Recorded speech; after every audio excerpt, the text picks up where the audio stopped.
Ha llegado el momento de escuchar la palabra de Dios. Un potente mensaje extraído de las Sagradas Escrituras. En la voz del pastor Carlos Hoyos. El día de hoy. Bueno, Carlos, mire esta pregunta. Dice, ¿cuáles son los evangelios sinópticos y por qué son sinópticos? Son los evangelios sinópticos Mateo, Marcos y Lucas. Esos son los evangelios sinópticos. ¿Por qué son? Bueno, porque cada uno de ellos muestra a Jesús en un rol diferente. ¿Ya? O sea, cada evangelista muestra a Jesús de una manera diferente. Me explico. Cuando lees el Evangelio de San Mateo, encuentras que el evangelista busca generar conciencia al pueblo judío de que Jesús es el Rey. Y por eso usted va a encontrar en ese evangelio más lo que Jesús dijo que lo que hizo. Vas a encontrar las reformas de la ley. Vas a encontrar las parábolas del reino. Todo está enfocado en el personaje que bajo la figura de rey tiene la potestad de reformar, de decir, de corregir.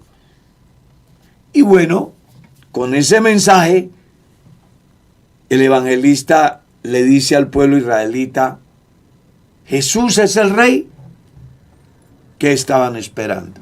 E incluso comienza diciendo, libro de la genealogía de Jesucristo, hijo de David, hijo de Abraham, es decir, el Jesús que les presento es el heredero al trono de David y es la promesa de Dios hecha a Abraham. Por eso se llama el evangelio dirigido a los judíos, donde se presenta a Jesús como rey. Marcos, a diferencia de San Mateo, no presenta ninguna genealogía. La razón, porque a nadie le interesa la genealogía de un siervo, de un esclavo. Por eso el evangelio comienza diciendo, principio del evangelio de Jesucristo, Hijo de Dios, como está escrito en Isaías profeta, he aquí envío el mensajero delante de su faz. Punto seguido, usted le encuentra ahí en el evangelio de Marcos, más lo que Jesús hizo que lo que dijo. Porque los siervos solamente ¿qué? Hacen. No tienen potestad para decir, simplemente se dedica a hacer. Y por eso en 16 capítulos de San Marcos encuentran más hechos que Jesús hizo que en 28 del Evangelio según San Mateo. Es el evangelio que muestra que el día ni la hora nadie lo sabe, ni los ángeles, ni el Hijo. Y entonces de allí se apegan algunos para decir que cómo puede ser el Hijo Dios si no sabe ni el día de su venida. El lector no entiende que Jesús en la condición de siervo nada sabe de las cosas de su Señor. Y por eso escribe así Marcos en su evangelio y fue dirigido inicialmente a los romanos, que siempre les gustó tener subyugado al prójimo. Entonces el evangelista Marcos dice, si quieren un verdadero siervo, aquí está Jesús. Él es el verdadero siervo que no vino a ser servido, sino a servir.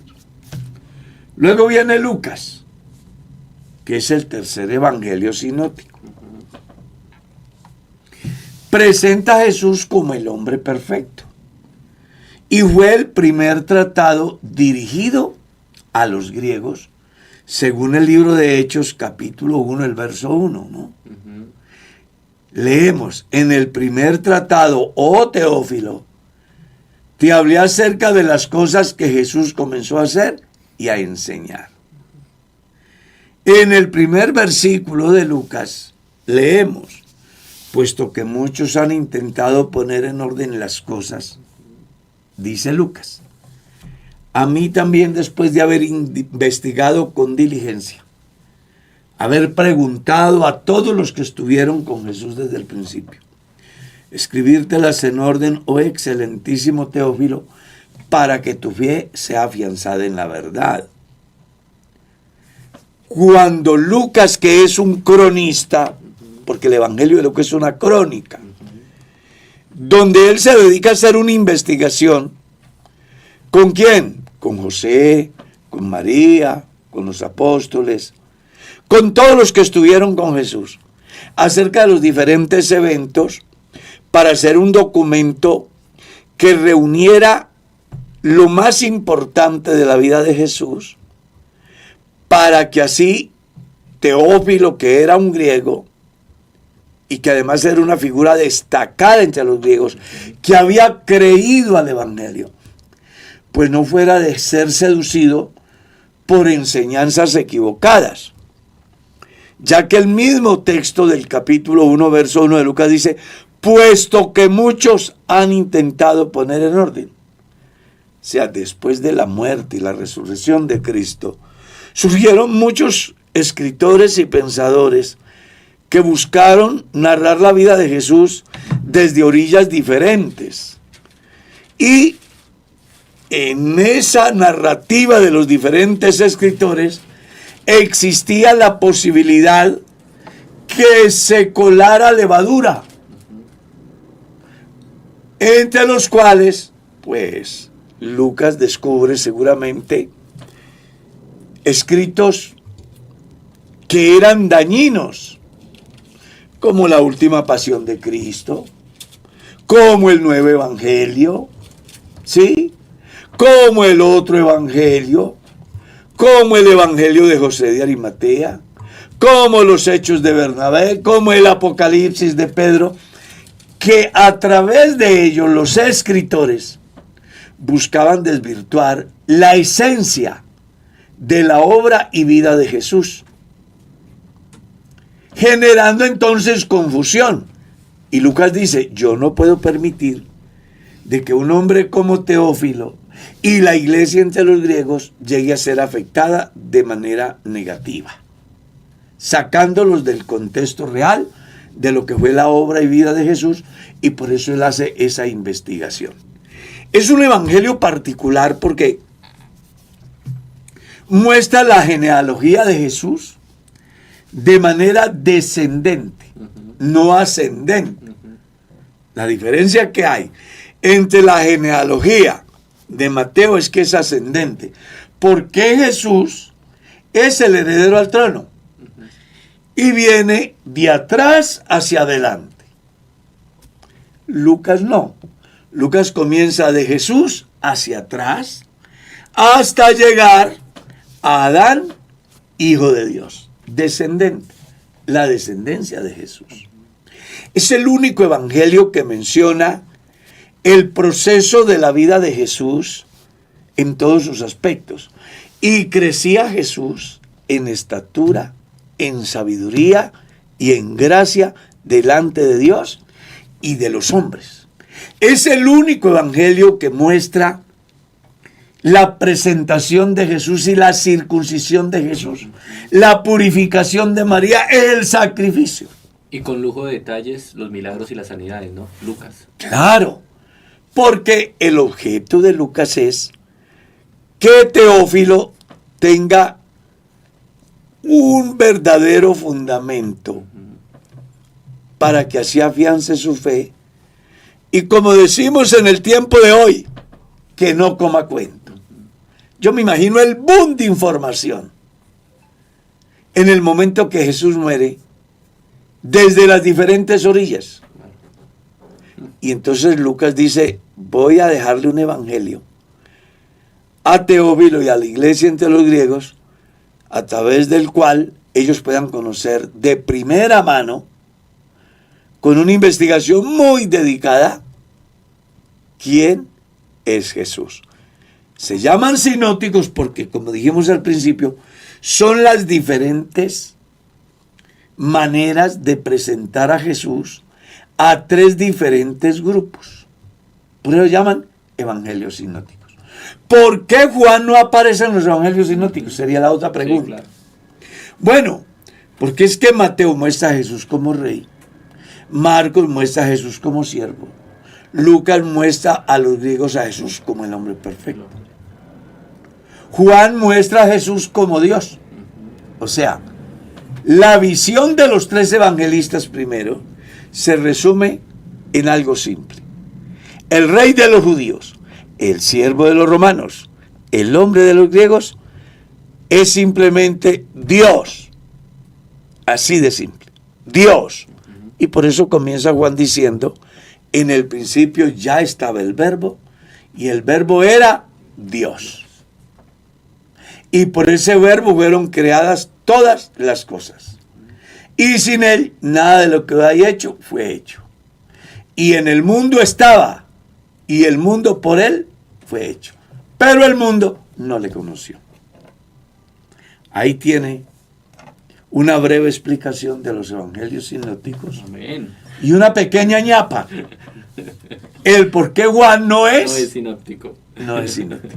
Muy bien, hermano Carlos. Acá nos pregunta, Pastor, Dios lo bendiga. ¿Me puede explicar Eclesiastés capítulo 6, verso 2? Pues leamos. Eclesiastés 6:2. Lo primero que vamos a tener en cuenta en el libro de Eclesiastés es que el libro de Eclesiastés lo escribe Salomón inicialmente para hacerle saber a su hijo Roboam y hoy a cualquier lector que la vida es vanidad. Eso es lo primero. Recuerdo que cuando fui a la embajada americana a solicitar la visa, me preguntó el señor que está ahí encargado, me dice: ¿y usted qué hace? Y yo soy pastor. ¿Cuál es el libro que más le gusta de la Biblia? Le dije: me encanta no solo uno, me encantan dos. Eclesiastés, que me enseña que todo en la vida es vanidad, y el libro de los Hechos, que me enseña cómo es que yo puedo llegar a formar parte del cuerpo de Cristo. Interesante que le haya preguntado eso, ¿no? Sí, él me ha preguntado. Y me dijo: bienvenido a los Estados Unidos. Solo esa pregunta. Y ya. Qué bueno. Sí, señor. Entonces, ¿Eclesiastés qué? 6, 2. Si usted mira a partir del verso 8 del capítulo 5, la vanidad De la vida. de la vida. Y el verso 8 dice: porque ¿qué más tiene el sabio que el necio? ¿Qué más tiene el pobre que supo caminar entre los vivos? Más vale vista de ojo que deseo que pasa.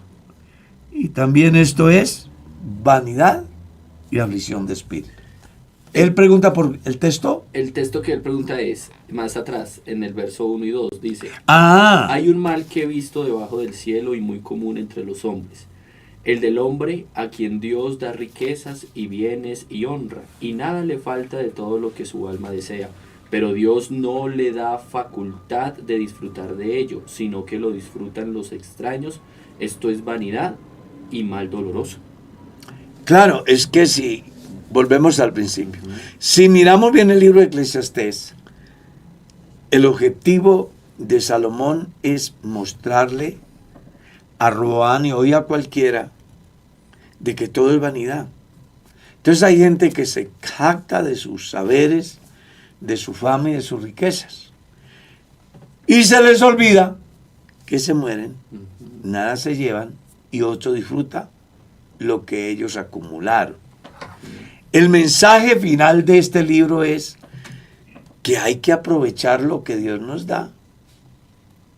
Mire como dice el texto, el todo del hombre es que coma y beba, porque esa es su parte sobre la tierra. Hay gente que solo vive preocupado en acumular porque piensa en el mañana. Y se les olvida lo que le pasó al rico, ¿no?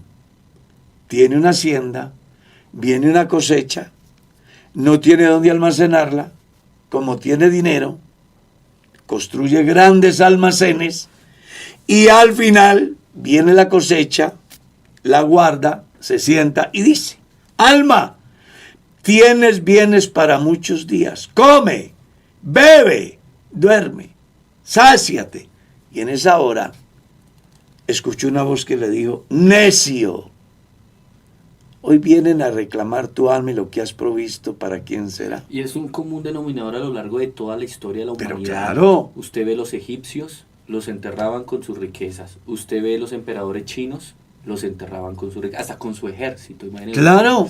Impresionante, creyendo que en una vida futura iban a levantarse todos. Y que iban a tener una guerra y entonces él llevaba a sus defensores. Exacto. Incluso hay por ahí un museo donde llevan esas figuras egipcias para mostrar cómo se cuidaba el faraón. Tremendo. Entonces aquí lo que debe de quedarle claro a la persona es que se le llama necio al que dispone del día de mañana, cuando lo único que tiene es el hoy. Por eso es que Salomón habla en este libro de esa manera tan bonita. Y quiero regalar una ñapa. Hoy usted está de ñapas. Sí, sí. 3 libros importantes. Proverbios, Eclesiastés y Cantares. Para enseñarle al hombre doctrina, Proverbios, vanidad de Eclesiastés y el amor en el libro de Cantares. Llevarlo a una conclusión final, que aunque hayan muchas, él debería de entender que solo una tiene verdadero sentido. Que lo alegorizamos, pero que inicialmente tiene un fin muy importante y es educar al futuro rey para que se dé cuenta que quien le habla, me refiero a Salomón, tuvo cualquier cantidad de vivencias con cualquier cantidad de mujeres, pero llegó a una conclusión. Todo es vanidad. Sí, señor. Muy bien. Nos pregunta el hermano Carlos desde la República Dominicana. Un saludo para todos los oyentes allí en ese hermoso país. Nos dicen, pastor, ¿cuál es, dice, su postura? ¿Cuál es su postura sobre el seno de Abraham? ¿Y dónde fue Jesús en los días de su muerte? Como me está preguntando por mi postura, sí. y me parece interesante, porque es que hay 2 corrientes de pensamiento. Unos que dicen que cuando el hombre muere, y la Biblia dice va al seno de Abraham, Sí. entonces dice va al cielo, va a un lugar. ¿Como un ¿Ya? estado? ¿Algo así? No, ¿Como un no. lugar? Por eso estamos hablando de 2 ok, posturas. Un lugar específico. Eso. Ok. Y la otra postura es un estado. Un estado. Muy bien. Te lo voy a plantear lo que yo, porque me está preguntando por mi pensamiento. Aclaro, es mi pensamiento. No es el pensamiento de la Iglesia Pentecostal Unida de Colombia, ni el honorable consistorio anciano, ni los directivos del distrito. Les voy a hablar mi pensamiento. Para mí es un estado. Otro puede pensar diferente. Yo lo hago basado en ¿qué? En lo que dice San Juan, capítulo 3, verso 13. Nadie subió al cielo, sino el que descendió del cielo, el Hijo del Hombre que está en el cielo. Solo hay 2 lugares, cielo e infierno. No hay más. No hay otro sitio. Solo hay cielo e infierno. Si se define el seno de Abraham como un lugar, sería el cielo. Claro. Pero mismo Jesús dijo que nadie ha ido al cielo. Al cielo. ¿Cómo le parece? Ajá. Sino el que descendió del cielo, el Hijo del Hombre que está en el cielo. El cielo es el proyecto de Dios para la gente salva. No ha sido estrenado. Como el infierno es la cárcel para Satanás y su séquito y todos los que no obedezcan. Que tampoco ha sido estrenado. Tampoco ha sido estrenado. Eso me da para resolver dos cosas a la vez. El seno de Abraham es un estado equivalente a un sueño en paz, como el Seol es una pesadilla permanente hasta que llegue la resurrección y reciba el justo juicio, el cual le llevará al lugar donde el gusano nunca muere y el fuego nunca se apaga. ¿Me hice entender? Sí, señor, perfecto, está bien. Dice acá, hermano Carlos, mire esta pregunta, cambiamos de tema un poco, no, radical. Dios lo bendiga.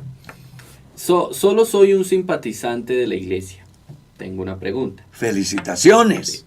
Tengo una pregunta. Mi esposa ya estuvo casada con alguien, pero él murió de forma violenta y los familiares lo enterraron en una vereda. Por lo tanto, no se tiene acta de que ya haya muerto. Entonces nosotros estamos haciendo vueltas para casarnos. Y en la notaría y registraduría aparece vivo y por lo tanto no me puedo casar con ella. Eso ya pasó hace 25 años.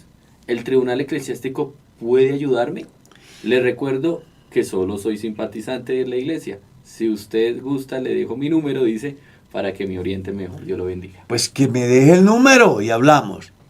Pero como está preguntando, quiero pues decirle algunas cosas. Lo primero, hay un centro de información que tiene el Estado acerca de las víctimas desaparecidas. En el campo legal poco puedo decirle porque no soy experto en ese campo. Pero se me ocurre decirle que acuda al tribunal eclesiástico, ellos podrán orientarle. Preguntas, ¿aún siendo simpatizante puede acudir al tribunal? Claro que sí. Sí, de una manera muy cordial decirles, vea, y contarles su historia. Y ellos pueden asesorarse de la persona experta en ese campo.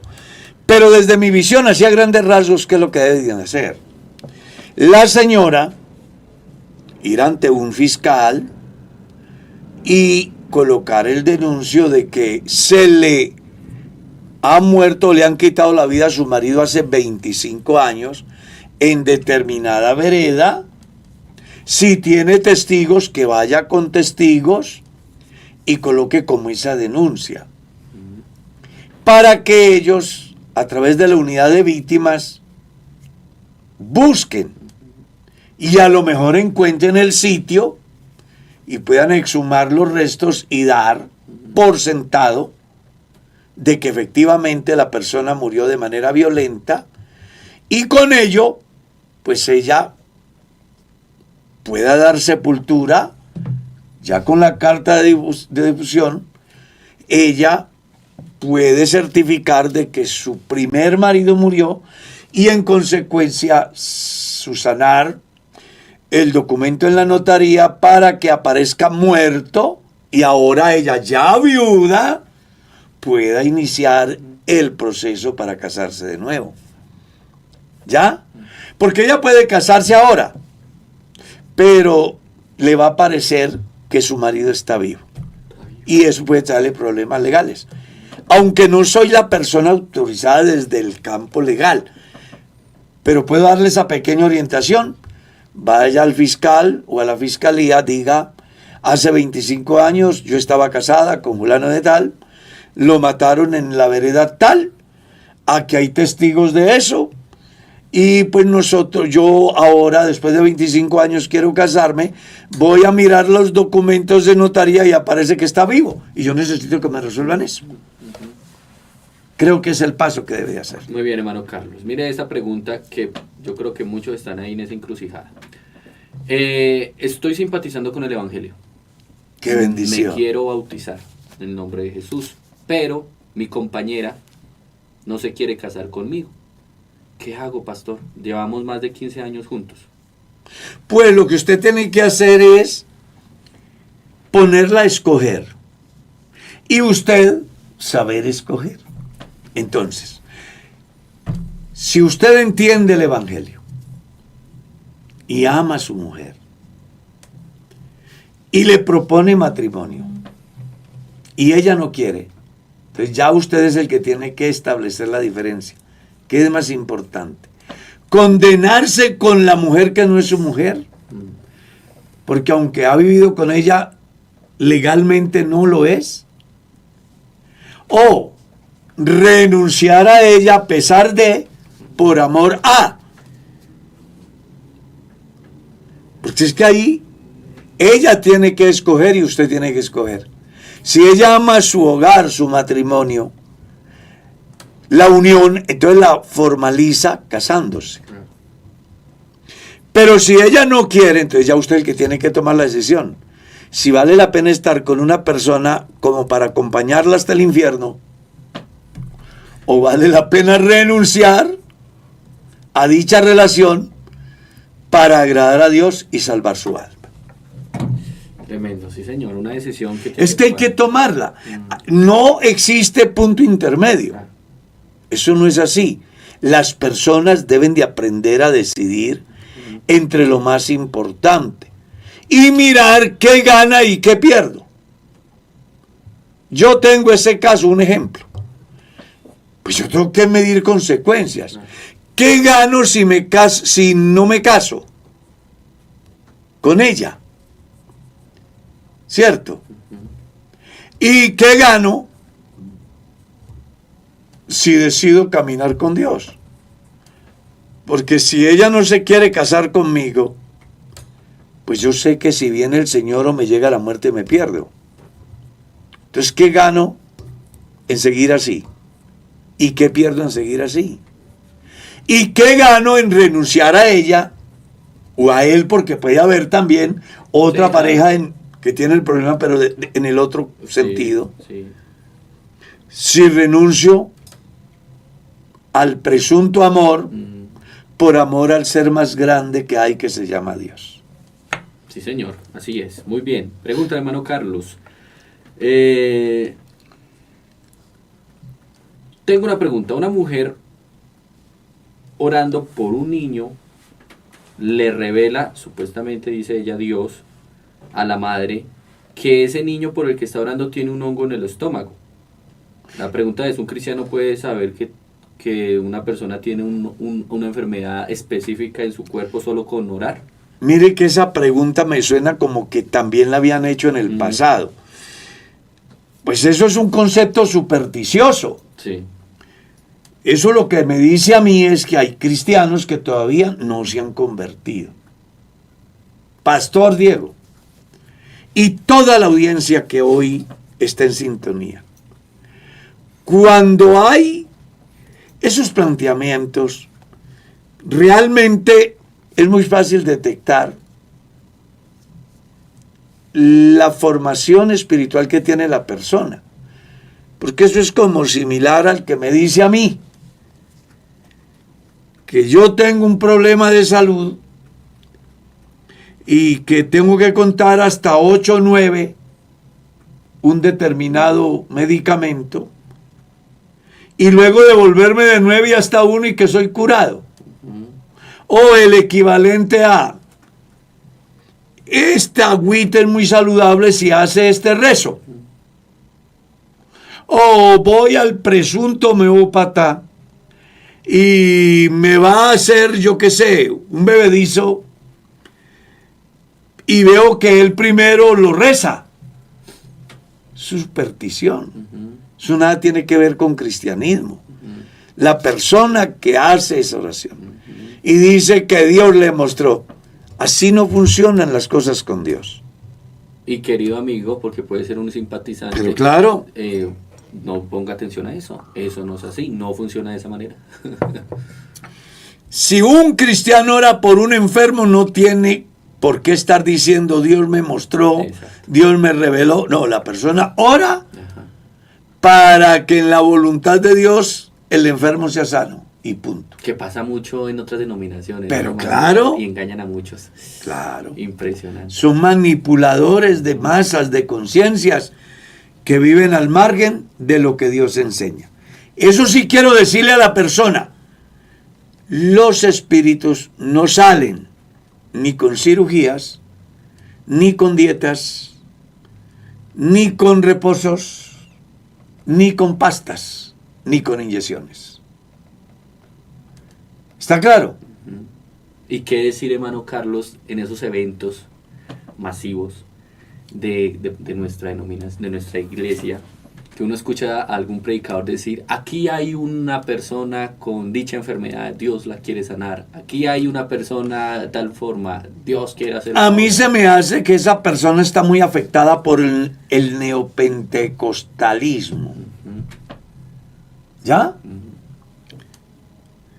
Yo creo que cuando estoy en un evento de multitudes y llegue el momento de orar por las peticiones, yo no debo de manipular la gente, porque eso es manipulación. Sí, señor, exacto. Ese es el equivalente a aquel que dice, aquí hay alguien que le van a quitar la casa porque tiene que pagar tantos millones, pero si hace la siembra de 1 millón, exacto, yo estoy seguro que le va a llegar para pagar la casa y mucho más. Son manipuladores. El evangelio es otra cosa. Jesús nunca lo hizo. Los apóstoles nunca lo hicieron. Y bueno, los pastores que yo conozco, que de verdad sirven a Dios, con corazón perfecto y ánimo voluntario, nunca lo hicieron. Amén. Amén, hermano Carlos. Mira esta pregunta. Bendiciones, mis hermanos. Una inquietud que tengo. En la resurrección, el anciano que murió de 90 años en Cristo resucitará siendo un anciano y el niño resucitará siendo un niño. Necio. Eso es lo que dice Pablo en la carta a los Corintios capítulo 15. Sí. Ignoráis las escrituras. Fue la declaración de Jesús ante los saduceos, perdón. Y luego Pablo en la carta a los Corintios hace una muy importante enseñanza acerca de cómo resucitarán los muertos. Y dirán entonces, ¿con qué cuerpo vendrán? Entonces da una enseñanza. Se siembra el grano y no nace el grano, sino la planta. Así es la resurrección. Se siembra el cuerpo muerto y resucitará espíritu vivo. ¿Ya? Cuerpos glorificados. El tamaño del individuo no lo definen ni los años ni la edad. Por eso es que en la Biblia encontramos que ante Dios todos somos iguales. Cada uno resucitará para recibir acorde a lo que haya hecho. El que a causa de sus muchos años hizo mucho mal, pues el juicio así será. El que era niño, pero también hizo mal, resucitará para recibir acorde de sus hechos. Es que en la Biblia está escrito, ¿no? Serán juzgados según sus obras. Hablando de los que se van a perder. Cuando hablamos de los hijos de Dios, entonces, estos resucitarán con cuerpos, ¿qué? Glorificados. O sea, cuerpos espirituales. ¿Ya? Que serán inmunes al pecado, a la ansiedad, al hambre, a la sed, al frío, al calor, a la inseguridad. Porque seremos como los ángeles, espíritus hechos perfectos. Amén, hermano Carlos. Preguntan, pastor, ¿me puede explicar específicamente los versos del 14 al 25 del libro de Hechos 15? Del libro de Hechos capítulo 15. Claro, es el primer concilio que se hace en Jerusalén, y para tratar de contextualizarlos, ese concilio se da por un fenómeno muy importante, y es que la primera iglesia es de gente israelita, Sí. que es obvio que a causa de la tradición que traían, guardaban la ley de Moisés, cuyo punto de partido era la circuncisión, y luego vivir desde las festividades todas sus ceremonias, todo. Estos israelitas que han creído al Evangelio de gracia, llenos de gozo, pues van a las iglesias que reciben el Evangelio de gracia predicado por los apóstoles en el mundo gentil, pero les dicen que para ser una verdadera iglesia salva tienen que circuncidarse y guardar la ley. Entonces hay una discusión muy grande ahí entre los israelitas, se forma una discusión muy interesante. Y ante esa situación, pues simple y llanamente, los hermanos gentiles, encabezados por un hebreo como Pablo y como Bernabé y otros, dicen: esto deben de resolverlo los ancianos y los apóstoles.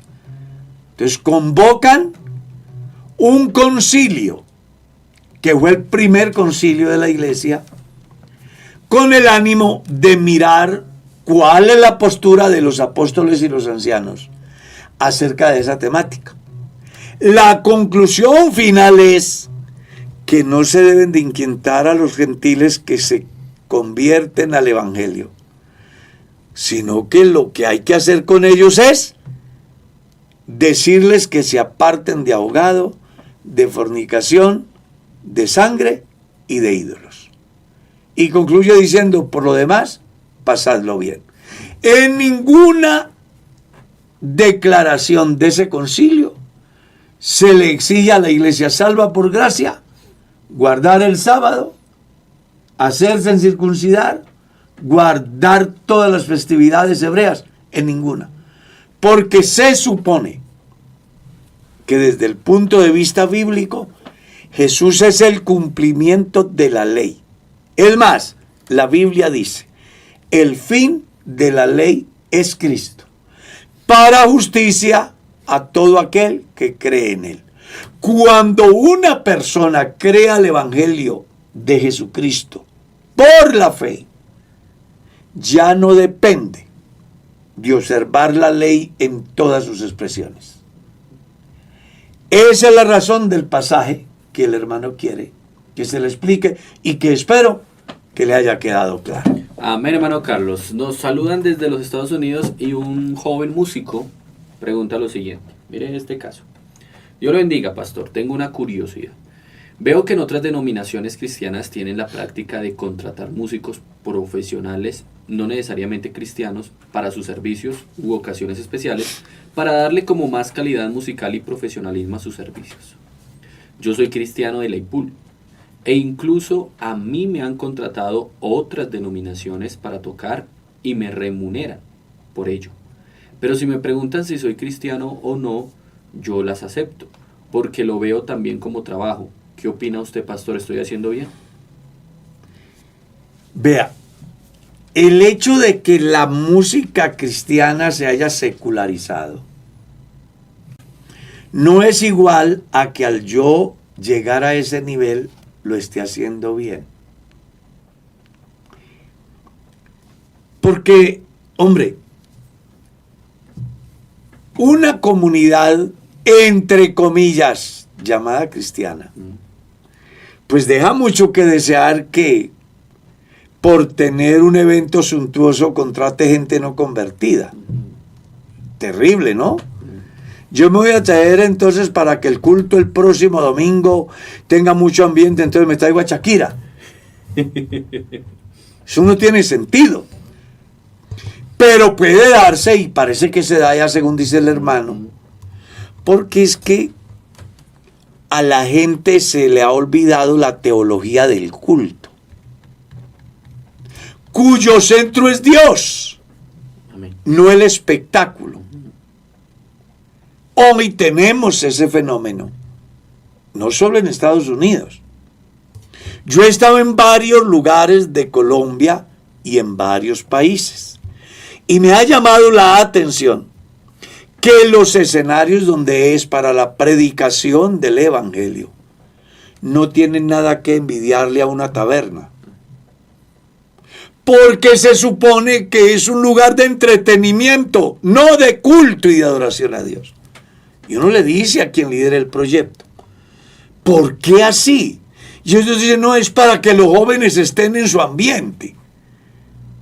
O sea, que vivan según la carne. Y resulta que los escenarios, como todo lo que se hace allí, no debe de ser buscando satisfacer al hombre, sino rendirle culto a Dios. La gente necesita es un encuentro personal con Dios. Y no se va a obtener porque se organice un grupo de bailarinas, que también los hay ya. Sí, señor. O porque hagan el trencito al son del vallenato, del corrido norteño o del vals.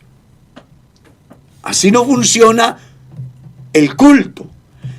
El culto es hecho para Dios y debe de hacerse de manera racional. Léalo en Romanos capítulo 12. Un culto que se hace a conciencia. ¿A quién se le está haciendo? ¿Lo estoy haciendo para entretener a la gente? No, pastor, es que yo prefiero los muchachos aquí danzando al son del ritmo, con luces multicolores y no que estén en el internet. Pues caramba, se van a perder bailando, pues que se pierdan en el internet. Pero como el objeto del pastor no debe ser ni que se pierda aquí ni que se pierda allá, lo que el pastor tiene que hacer es predicar el evangelio. El único Dios, santo, soberano, celoso, al cual nosotros debemos de rendirle culto sin tanta cosa que nada tiene que ver con la esencia de lo que es la vida de fe. A mí se me hace, pastor, que ese es el fuego extraño. Sí, ese es el fuego extraño. Por el cual en el tiempo de la ley hubo dos personajes que fueron muertos por la ira de Dios. Tal vez hoy lo hagan y nada pase, pero va a venir el día donde todos estos señores, desde el pastor hasta el bailarín, el pastor porque lo permite, lo estimula, lo apoya, como el que cae en la práctica, y entonces le dirán, Señor, en tu nombre. ¿Y cuál va a ser la respuesta del Señor? No os conozco. No todo el que me diga Señor, Señor. Porque es que con Dios no es diciendo, con Dios es haciendo. El que oye mi palabra y la hace y la guarda. No el que oye la palabra y se vuelve un charlatán. Todos hoy los lugares de culto se han convertido en teatros, en discotecas, en centros de distracción. Es que yo he visto, a mí me llamó la atención, de alguien que comienza el culto y apaga la luz, que porque así es como desciende la gloria de Dios. No, eso es una herejía, eso es apostasía, eso no es cristianismo. Ese es el problema de las religiones. Las religiones manipulan y esclavizan a sus súbditos. Jesús no quiere eso. El verdadero cristianismo no es manipulable. Es dirigido por Dios en el poder del Espíritu Santo, de manera transparente, sin tener que agotar esos medios para retener la gente. La gente debe de estar en Dios y participando del culto porque realmente entiendan de qué es la oportunidad de tener un encuentro con Dios. El Salmo 100 se lo dice mejor. Entrad por sus puertas con acción de gracias, por sus atrios con alabanza, alabadle, bendecid su nombre por una razón, Porque Él es bueno, porque Él es Dios, porque Él es nuestro creador, porque Él es nuestro pastor. Razones más que suficientes para hacer un culto agradable a Dios. Con respecto a que si Él lo contrata a tocar en otras comunidades y le pagan, pues Él debe de definirse si es cristiano o no. ¿Cómo así que yo soy pastor de la iglesia y me invitan a un determinado evento porque me pagan y yo voy? Eso no tiene sentido. Que se conviertan ellos a ti, tú no te conviertas a ellos. No, que es mi manera de trabajar. Monte una academia y comience a enseñar técnica vocal, pentagrama. Hágalo, que eso sí es más acorde y que no va a reñir con sus valores. Es como venderse el mejor postor. Exactamente. Y ahí sí ha entredicho muchas cosas. Muy grave eso. Sí, muy grave. Pregunta, hermano Carlos, soy un simpatizante, otro simpatizante nos contacta y dice, y voy con frecuencia a la iglesia, pero en estos días hice algo malo y me siento derrotado. Siento que le fallé a Dios. Y usted no sabe la tristeza que eso le causó a mi vida. Y pienso entonces no volver a la iglesia, porque siento que soy como hipócrita por lo malo que hice. Espero me ayude, pastor. Su respuesta para mí es muy importante, pero le recuerdo, soy solo un simpatizante. Yo quiero darle un abrazo a ese simpatizante desde este estudio y decirle dos cosas. Dos. La primera, que siéntase feliz porque el Espíritu Santo ha comenzado a hacer un trabajo en él. Ya le hace consciente de qué es lo bueno y qué es lo malo. O sea, ese tipo no está solo. El Espíritu Santo ya está haciendo un trabajo en su vida. Eso es muy importante. Dos, hay que aprender a madurar en el proceso de la vida cristiana. Porque resulta que a mí me pasó exactamente lo mismo. Cuando yo creía el Evangelio, pensaba que uno creía el Evangelio y nunca se volvía a equivocar. Y resulta que cuando alguien se equivocaba, pues como yo no me había equivocado, me sentía bien. Juzgaba a los que se equivocaban, los censuraba, cuestionaba, condenaba. Pero ¿cómo puede ser que un creyente hace esto, aquello, lo otro? Si eso es así, entonces cuando el Señor venga no va a tener a quién llevar. Porque claro, yo estaba haciendo un juicio desde mi posición perfeccionista, desconociendo que todavía estaba en esta condición humana. Un día me equivoqué, le fallé a Dios y me dio la misma tristeza que Él sintió. La única diferencia entre Él y yo es que a mí no se me ocurrió pensar no volver.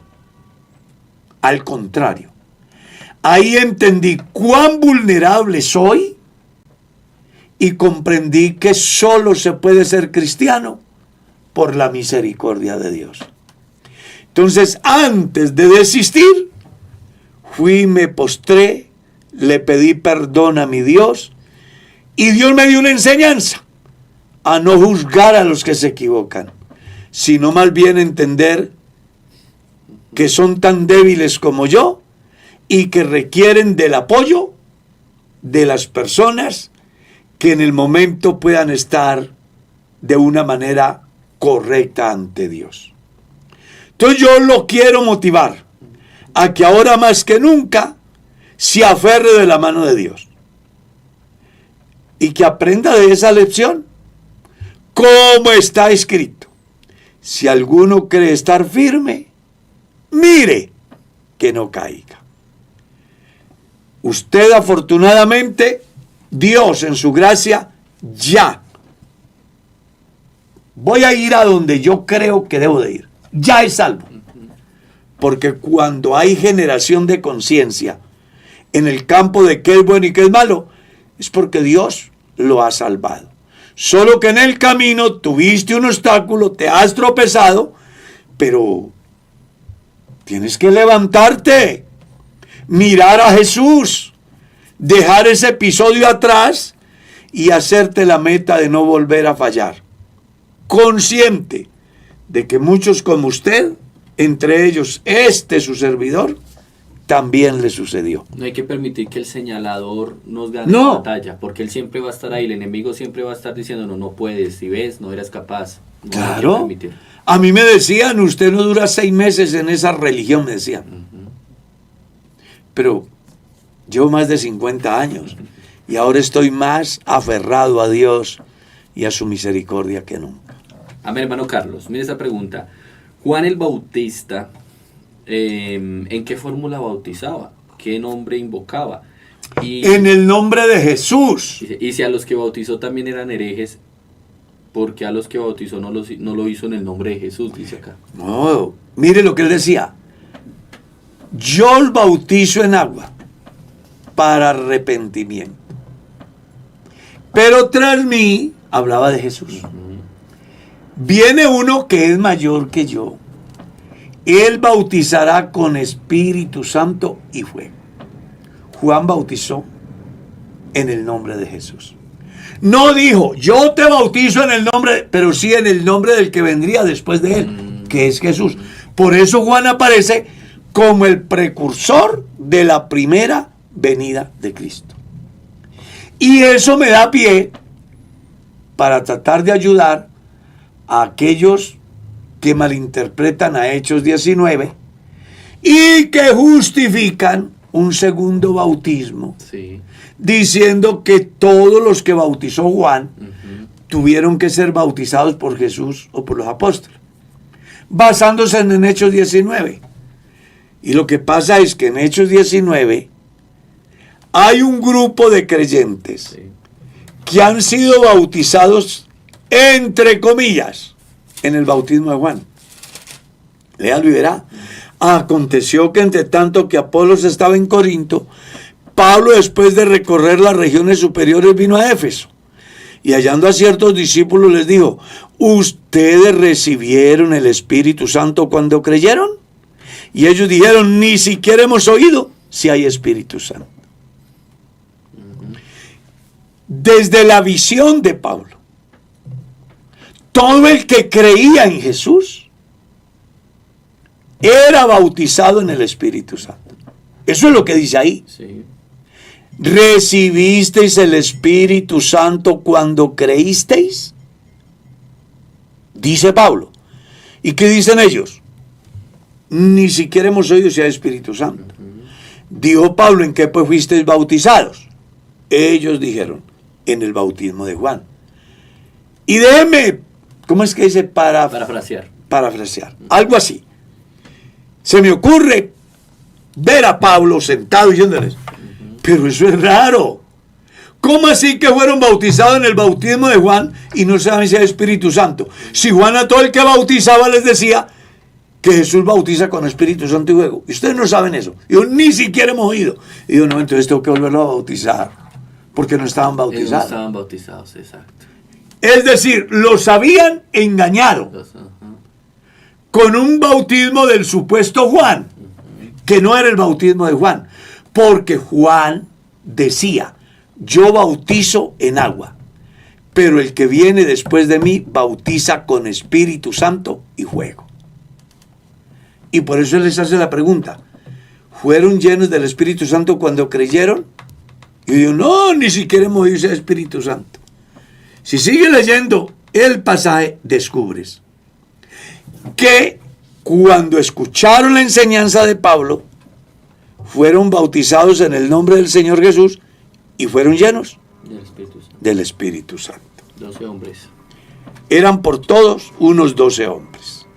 Qué importante, ¿no? Sí, señor, muy importante. Nos pregunta, hermano Carlos, Dios lo bendiga a todos. Mi hijo se apartó, se casó y ahora volvió. Tiene un hijo, ya lo presentaron. Pero resulta que ellos que volvieron no se han casado por la iglesia, sino que solamente por notaría. ¿Qué pueden hacer? ¿Están casados? ¿No están casados? ¿Deben hacer la ceremonia religiosa?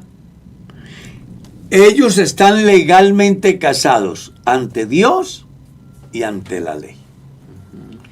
Pero si quieren que les hagan una ceremonia, deben de estar bautizados los dos. ¿Ya? Porque si él es bautizado y ella no, ningún pastor podrá hacerle ceremonia. Entonces, requisito número 1, deben de ser bautizados los dos. Y hablar con el pastor diciendo, hermano, vea, nosotros fuimos casados por lo civil, aquí está el acta de matrimonio o el registro de matrimonio, queremos tener una ceremonia en la cual demos testimonio a la familia y además queremos la bendición de Dios en nuestro hogar. Amén. Eso es lo que ellos deben de hacer. El pastor los orientará y seguramente que les hará la ceremonia.